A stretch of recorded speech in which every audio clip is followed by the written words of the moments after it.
তোমার কেজিএফ এর সব বালির ঘাট দখল করে নিল, তোমার হাতে আর কেজিএফ নাই।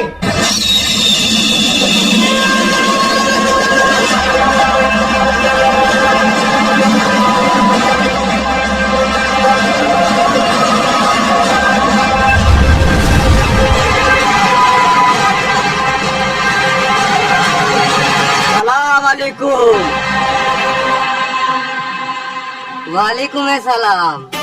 কি ব্যাপার কি আছে আমার সামনে? তোমার সাহায্য লাগবে। তোর হাতে তো কেজিএফ নাই, একদিকে সরকার কেজিএফ এর দিকে আসতে লাগলো, আর অন্যদিকে ধীরে যাচ্ছে কেজিএফ এর দিকে কেজিএফ নিতে।